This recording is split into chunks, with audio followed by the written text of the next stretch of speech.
What's going on, guys? In this video, we're going to be teaching you how to get strong off the floor from your deadlift, as well as covering some press tips and then a conditioning routine that you can try for your training. So let's get on into it.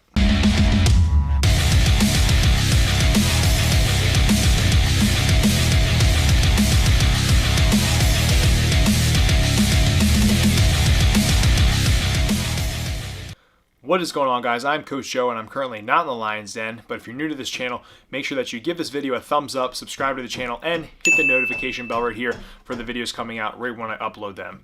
But this is going to be day 3 of my training. We're doing a series called Train Like Me, and at the end of the series, I'm going to be giving you guys a programming block for you to try, so make sure that you watch the videos all the way through, and we'll give the programming block in the next video that's coming out. But for this video, we're going to start with a deadlift variation, specifically a pause deadlift, and I'm going to be talking about ways that you can get stronger off the floor, because that seems to be one of the #1 issues that people have, is getting stuck off the floor with their deadlift. We're going to dive into some accessory work that I do, some pressing variations, and then some conditioning. So stick around, listen to the commentary, and hopefully you guys can pick some things that are going to help you with your training. What is up, guys? We are now in the commentary for this training session. This is day 3 of 4 for the Train Like Me series. And on this day, we are doing a deadlift variation. So this is my second deadlift day. And when I do my second deadlift day, I wear straps and no belt. So there's no belt going to be worn, which just helps auto-regulate the intensity and just manages fatigue. So if you guys don't do any form of auto-regulation, highly recommend it.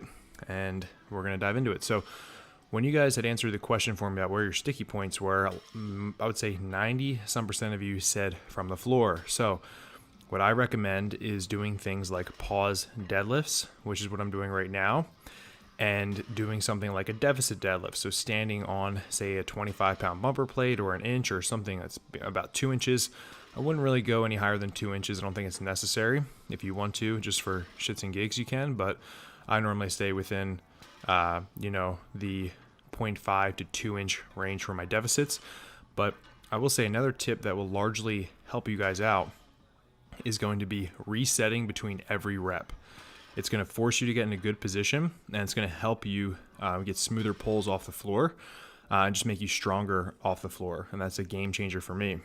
So this is 455 right now. Actually, I had somebody help me with the camera, so get a little bit better angles here. But really, those would be my 3 biggest tips for getting stronger off the floor in terms of just importance. So kind of resetting between each rep, as you see me doing here, not doing touch and go. I only do touch and go if it's specific for a competition. Example, strongman, 60-second max rep. But every training session where I'm not getting closer to a show, it's always resetting between every rep. And then doing either the deficit or a pause with the deadlift. This is my top set at 495.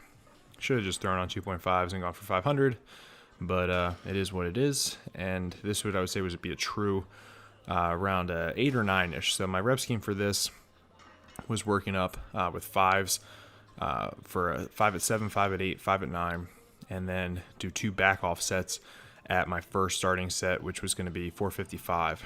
Now, me having a little bit more experience, I probably should have went to 475 or 485 before jumping to the 495, and I didn't. So I ended up actually doing, I think, 3 back off sets just to make up for not doing that set. But I just show you 2 in here, I think. But that was my top sets. Then I did the back off sets at 455. Like I said, I did 3 of them, just trying to get that volume in. But as you can see, I'm only wearing straps. There's no belt here. So that's just how I kind of auto-regulate my training and my intensity. So typically you are going to be able to lift more when you are all geared up. So when you kind of take that stuff away, it's going to help dial your intensity down a little bit and help you manage fatigue in training. So second lift I did was a banded overhead press, just to change it up and do something fun. Oh, hey, what are you doing on my video? Get off my video. No, I'm kidding. I'm really cool with that. You are the inconvenience when you have a camera set up in a gym. Always remember that. And I tell that to everybody who sets up a camera in my gym, that you are the inconvenience, and you need to be working around other people. Okay, little side rant there. But this is very difficult, and I like it because obviously it gets harder as you press towards the top. But typically if I was doing an overhead press, I'd be in the 200 some pound range. But with this, I think I only worked up to 185 on the bar, and then whatever the 2 blue bands add in tension, which I'm not specifically sure, but I just use the same bands every training session for this block so that I know the tension is the same. Really just trying to focus on keeping a tight bar path, not letting the bands, take control of the press, and staying really tight. I just ran a press clinic over the weekend, which was a blast. So practicing what I preach, just trying to build that overhead press, and my goal is to hit a 300-pound strict press in the future. It's just been a personal goal of mine that I'm looking forward to attaining. So this is the top set at 185 plus the bands, and all I did here was just attach them to the spotting arms and use some band pegs. Very simple, and just something to change it up and kind of add a little bit something extra to your overhead press. But this will be my 3rd day of overhead pressing. So I've done 3 press variations so far, and we will move on from this to the next lift, which is Justin. This is my man Justin. Justin's been programming with me for, I think, definitely over a year now. And when he first started, his deadlift was in the low 300s, and he's about to pull 500 in the future, and he weighs I think about 160, 65. When he came in with me, he's 150. So he's putting on some size and some strength. And this is Anthony. Anthony's lost over 100 plus pounds, and is just getting super strong. So really cool to have those guys working at the gym and programming with me. But here, I just showed you the 2 lifts. This is a 275 Pendlay row, really focusing on not using too much leg drive, keeping my back set, focusing on the lats, and then I superset it with dumbbell neutral grip press.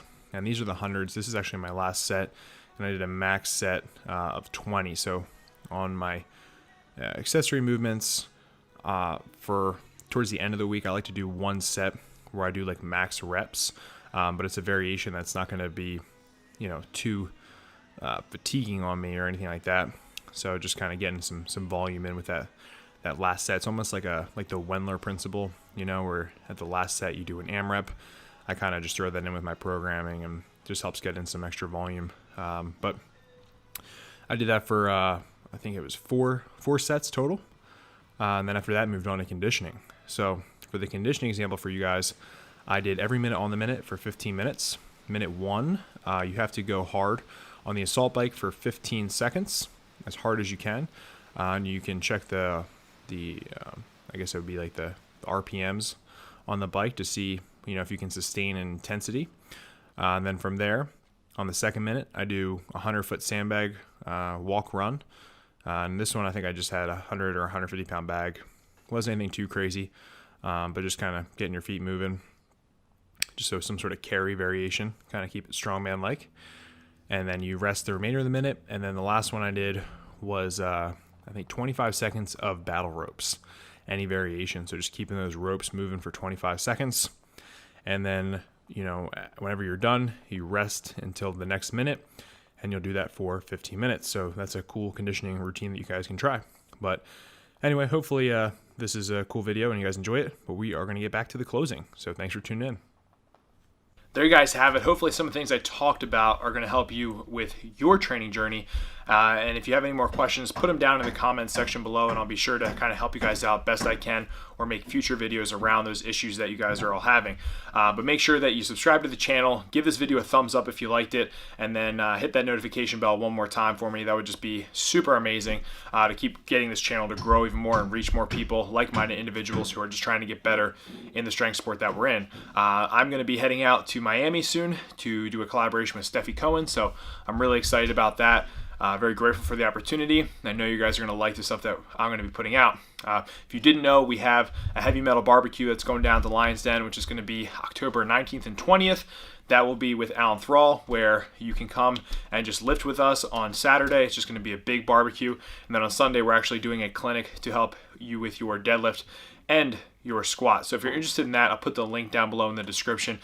Spots are almost filled up, but it'd be really cool to meet you guys, see you guys, just kind of hang out with us. But until then, be a lean, mean strike machine, and I'll see you guys next time. Peace.